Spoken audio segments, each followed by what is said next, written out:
అధినేత జగన్ పై deputy CM KE Krishnamurthy fire అయ్యారు. అక్రమాస్తుల కేసులో జగన్ మరోసారి జైలుకు వెళ్లక తప్పదని హెచ్చరించారు. అక్రమాస్తులన్నింటినీ జగన్ పోగొట్టుకుంటే అమరావతిలో ఒక్క ఇల్లు కట్టించిస్తామన్నారు. వైసీపీ నుంచి ఎమ్మెల్యేల వలసల పర్వం కొనసాగుతుందన్నారు. హైకోర్టు విభజనపై తెలంగాణ న్యాయవాదులు అనవసర రాద్ధాంతం చేస్తున్నారని, దీనిపై కేంద్రం ఇరు రాష్ట్రాల సీఎంలతో చర్చించి వెంటనే నిర్ణయం తీసుకోవాలని కేఈ కోరారు. మొదట 500 కోట్ల రూపాయలకు అటాచ్మెంట్ జరిగితే ఈసారి 750 కోట్లకు అటాచ్మెంట్ జరిగింది. ఇంకో వారం రోజులు నెల రోజులు పోతే 1000 కోట్లకు అటాచ్మెంట్ జరుగుతాయి. అటాచ్మెంట్ జరిగే దాంట్లో విశిష్టత ఏమిటంటే లోటస్ పాండ్, బెంగళూరు ప్యాలెస్.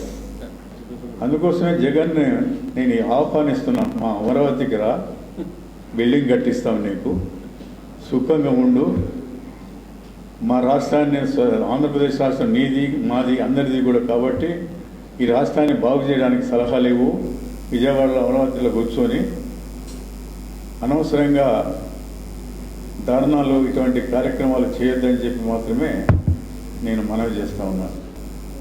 మా చంద్రబాబు నాయుడు ఏం ఆలోచన చేశాడంటే ఒక లెటర్ రాశాడు. మేము తప్పనిసరిగా హైకోర్టుకు మేము విరుద్ధం కాదు, వాళ్ళు వచ్చినారు, ఢిల్లీ నుంచి వచ్చిన వాళ్లకు అమరావతిలో ఎక్కడ పెడితే హైకోర్టు ఎక్కడ పెడితే బాగుంటుందనే స్థలం కూడా చూపించాము మేము.